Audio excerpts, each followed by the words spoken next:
I am Kyle Jellings. Actually, a special show here. Maybe we'll call it the Desert Solace Hour. But I'm here with Mark and Jerry Jorgensen, and a little special program here. You guys came all the way from St. George. Correct. Yeah, so you guys are here from St. George, Utah, and you guys run a place called Desert Solace.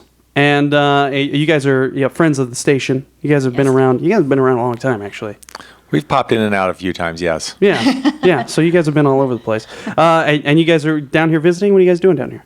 Came down to see our friends and, Reagan Library, Disneyland, the whole. Oh, Reagan Library. The whole Southern California experience. Oh, there nice. you go. Nice. Sounds good. Okay, so talk to me a little bit. Let's get right into it. Desert Solace. If you go to desertsolace.com, you can learn more about it. But it is an addiction recovery place. And this is one of those... It's kind of, I don't know how to describe it, but you deal with addiction to pornography. And I don't want to say it's a new addiction, because how long have you guys been in business? We've been in business about 5 years. So about 5 years. And I mean, you guys probably know better than I would, but this is kind of, I do want to say it's kind of a new thing. It's a new trend in that... this maybe it just wasn't as readily available, or maybe I don't know. Maybe you guys can help me out a little bit with Sure, be glad to. Yeah, to you know, the idea of pornography itself has been around as long as there have been images. Probably since the cave drawings. Yes, exactly. Lumiere brothers. Exactly. And in the age of the magazines, of course, and Hugh Hefner's Playboy and all that, but the pornography industry really took off with the advent of the internet, of course, when the accessibility and the ease and the affordability really made it just really skyrocket, and its use has taken off since then. So figure about 10, 15 years, this is just really taken off. And it's when I was in high school, when it was kind of like I want to get into how to recognize this being an addiction. And when I was in high school, it's kind of like, you even hear adults say this, it's just something that high school boys do, it's just something that, it's kind of the norm, right? But it can generate to be a problem, especially, I got a cell phone, a smartphone, you can access anything, That goes back to that accessibility, idea. The idea of addiction is an interesting concept, because I've actually had an argument with a psychiatrist over this. Well, it's not an addiction in the sense that you're going to have, seizures and withdrawals, say a heroin addict or an alcohol, no DTs from withdrawal. However, if you want to call it addiction or compulsive use or whatever the idea is, I think the best definition of addiction I ever heard was not being able to get enough of something that you don't want. And that's true for, alcohol or drugs or something. Certainly a drug addict is compelled to use them. Their body has become dependent on it. And pornography and sex addiction, it's the same thing. The body, the brain, it specifically is craving access to that high.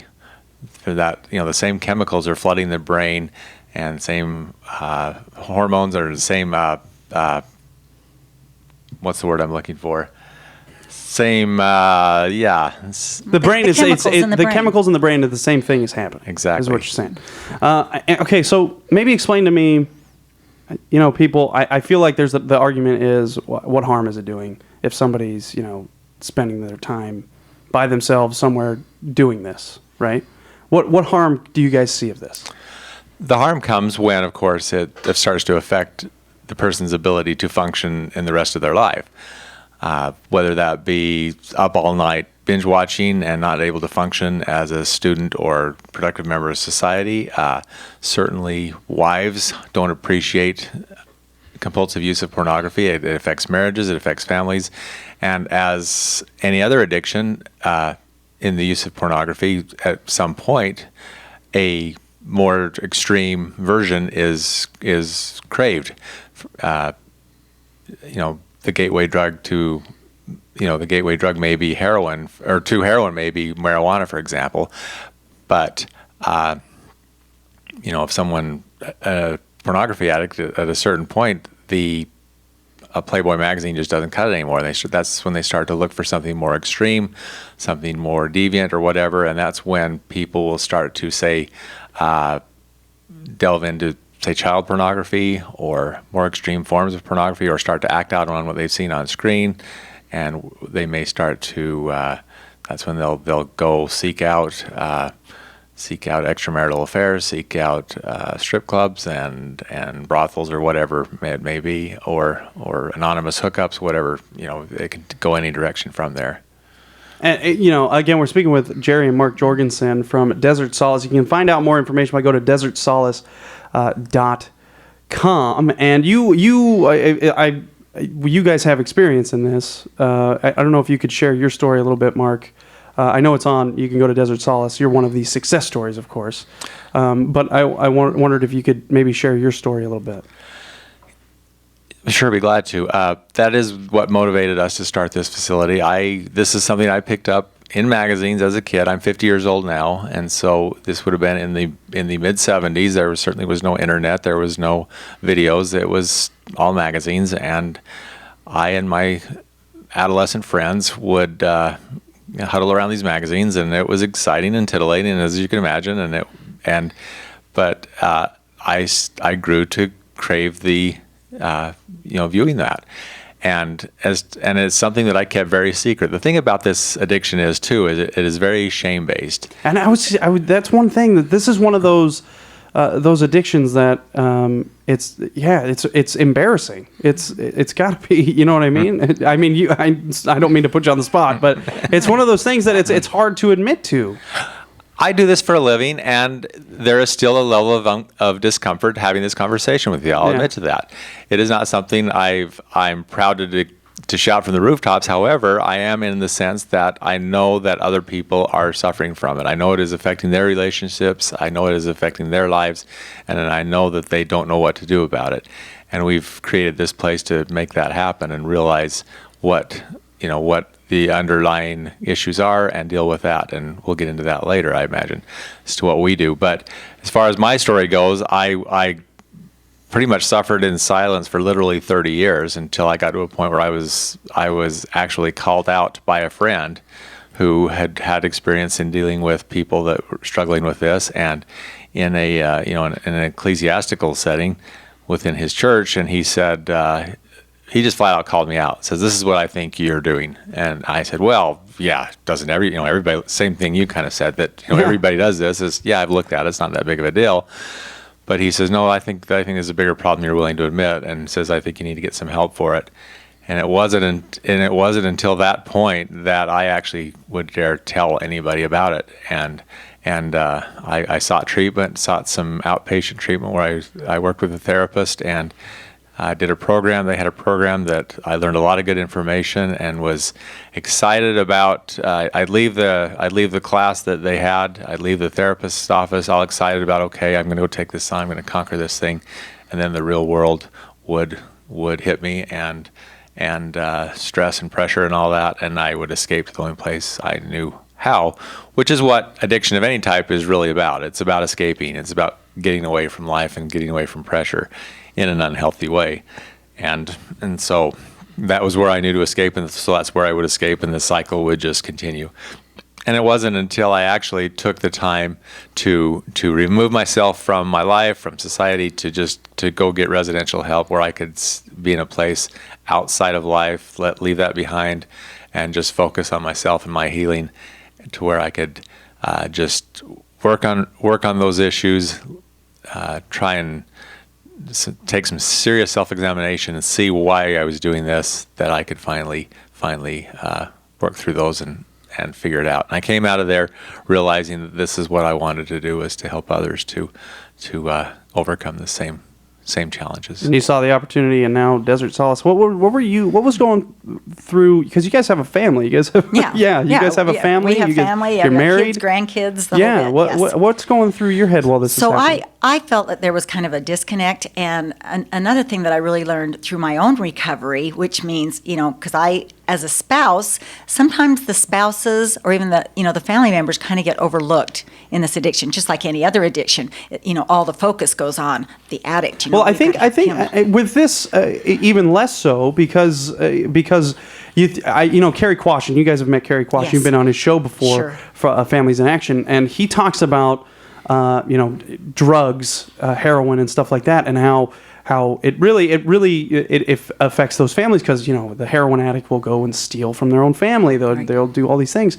It's the same thing. You're being shut out of his life. You love him, and you're being shut out as well. So it's affecting you and your kids as well. Absolutely. So it's that connection piece that sometimes is not addressed. It's like people sometimes will just focus on the sobriety. Just get them sober. And a lot of times people are just white knuckling it. Regardless of the drug, whether it is pornography, sex addiction, or whatever. So the point is that, something I learned in my recovery is that the opposite of addiction is not necessarily sobriety, it's connection. And because I felt I was disconnected and I knew there was something off, I knew there was something missing, I wasn't exactly sure what it was. When I learned what it was, my response was, oh, well, just stop it. Because my education level on addiction was zip. And so I just thought, oh, well, all right, well, let's just keep going and just don't do it anymore. Like that's an easy fix. Yeah, and that's exactly. that's when I started my education process as well, getting all the education I could and realizing that, it can be, we believe that it is an addiction, that, not everyone is addicted, but a lot of people get trapped in this. And because of the shame level, it just stays hidden, way longer than it should. And I think we're making strides on that. People are talking about it more. People are talking about, their marriages being dissolved. Divorce is just rampant. And I'm not going to say this is the number one cause, but it is one of the causes. Certainly. So my attitude through this was, I went, okay, well, I love this man and I know who he really is and he's got this problem and I'm in it for recovery. And I told him, I said, I'm here. I will take this journey with you, but it is going to be a journey of recovery or I'm not staying. I was very clear that I would not stay under those circumstances. I was crystal clear. And I think a lot of wives tend to think, well, how much can I push? Can I set a boundary? And that's something that I learned, and I learned it with a therapist, that it was very healthy to set boundaries, which is for my recovery. It's not a punishment for your loved one. It is for that family member's recovery and their healing, and boundaries are critical. So you're talking about the thing you keep saying is my recovery. Sure. Now this was his addiction. Absolutely. Why is it your? Why do you use that language? Because it is family. It is a family dynamic, and if I'm going to be in relationship with an addict, I get to have my own recovery. And so if I have wives that will call in and say, well, I'll send him to you, but just fix him. And I'll say, well, what are you going to do for you? Well, it wasn't my problem. I didn't cause it. I can't control him. I can't cure him, which are all true. And if they're going to stay in relationship, they need to get their own education and their own recovery because there's some trauma involved. I mean, when a wife finds out about this, or maybe to the degree that it has happened, it can be a form of betrayal, and that's traumatic. And even if it's just watching on the internet, even if it hasn't escalated to acting out, on other human beings. So, I got to have my own recovery because whether I stayed in the marriage or whether I left the marriage, I wasn't going to drag this to other relationships. Yeah. I needed to be healthy for my children, for my career, for everything that I do in life. And so, it was my recovery. And I would invite wives and if mothers, family members that, depending on the relationship with them, they should really, I would invite them to get their own recovery. It is critical because this is a family dynamic. Yeah, and I appreciate you saying that, and I wanted to make sure and ask you that because I wanted people to hear that. Yeah. And I wanted to ask you, maybe I don't know if you guys have like stats or anything like this, but how many young people or young adults probably do have an addiction to pornography and probably don't even know it. I don't know. I don't know if you guys have read studies on this or anything like that. Yeah, that is a tough question. we do know that the exposure rate for males specifically, and females are catching up and are almost at the same level, but the exposure rate by the time a young man is 18 is 100%. Everybody's exposed. Everyone has At been least exposed. exposed At least has been once. exposed. Okay. And I've heard statistics ranging from different studies between 50 to 60% are regular habitual users of it. And of that, again, depending on your definition of addiction, and I define addiction as wanting to stop and not being able to. And of that population, I've heard statistics from 30 to 40% are have an unhealthy use of internet pornography. It's just this is something that just blows my mind that, and maybe it's just because the situation I'm in and my religious beliefs and stuff like that. But what this creates in the mind, the expectations, stuff like it, being addicted to this and habitually watching it, what that creates in your mind for expectations for love and sex and stuff is just it's ruining relationships. It is ruining relationships, and it degrades both men and women. It degrades everyone because they become objects. Yeah. They are not human beings. They are an object. What can I get from this person? Even if it's a virtual person, Yeah. person that's just on the internet. But we go to a lot of conferences and talk to a lot of experts on this, and they're saying that when we first started this just 5 years ago, they were saying the average age of exposure was like 9 years old. Oh my They've gosh. dropped down to 5. That makes my stomach hurt. Yeah, and the reason is because these kids have iPads, Yeah. and if it's not protected, then something will pop up. Now there will be, hopefully, and this is something that we really do. We speak a lot of places and we educate families that they have an open enough communication with their children that the kid feels safe to come to them. And these parents have got to start talking about that. Yeah. And so I had one lady at an audience that I was speaking at. She said, "Well, what age?" And I said, "Oh, 3." Oh. She goes, "Well, how do I do that?" Well, I said, "Well, it's going to be appropriate, but starting as early as you're walking through the grocery store and they see a Cosmopolitan or whatever, and, Yeah. and they just know that about talking about modesty and covering the bodies, and that that our bodies have a anyway. So it's age appropriate, but there's not too early of a time to Yeah. start opening the dialogue where our children feel safe to come and talk to us about it. Yeah. One last question I wanted to ask you guys before we go to break. We're speaking with Jerry and Mark Jorgensen from Desert Solace. You can find more information at desertsolace.com. And I wanted to ask you, going through this, how has it helped? And you talked about your own recovery, Mark, your recovery as well. How has it helped your relationship with one another? Okay. We're going there now? Yeah. I wanted to ask you before we went to break. Yeah. Okay. Yeah. Well, when Mark, he was just willing to do whatever it took. And, I had very clear boundaries, and he did want to heal. And so that's why he went to residential treatment, which for us, it saved his life, literally, and saved our marriage and saved our relationship. And going through that whole process was just, people say, "Oh my gosh, recovery, really, I have to go through this." There's a lot of joy in recovery because people are improving their lives. Yeah. And, getting that connection back, whether, if you come from a spiritual background, getting that connection back with God, your higher power, whatever you want to call that, and the connection with the spouse, with the family. And so there's joy in that. And people say, "Well, do I have to keep doing this recovery forever? I mean, is he going to be an addict forever?"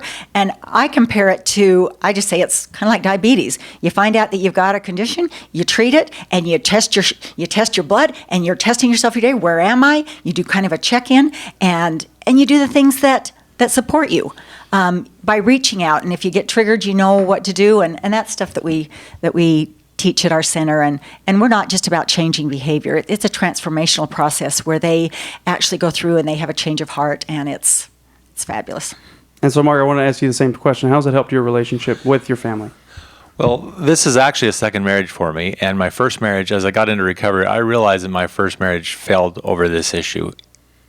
And that sounds strange because it really didn't, because we never talked about it, and that's probably exactly why. The shame was so deep over it that I actually tried to bring it up with her once, and she didn't want to talk about it. But the disconnection stayed. The disconnection remained, and we just weren't close. We just drifted apart slowly, more and more, so till it was finally there was nothing there to salvage. And so, in retrospect, I can look back and say, yeah, that this addiction killed my first marriage. And so I certainly didn't want that to happen again. And so as I realized that, hey, this was me hiding from life, this was me hiding from having a real connection with a wife and building a life together, and learn the tools to do that, then, as I learned to do that, of course, we grew closer, and, we're stronger than we've ever been before. So, yeah, it's been awesome. Fantastic. Mark and Jerry Jorgensen, this is a special Desert Solace hour. You can learn more by going to desertsolace.com. I want to talk after the break. This is after the break. Okay, this thank time, you. Jerry.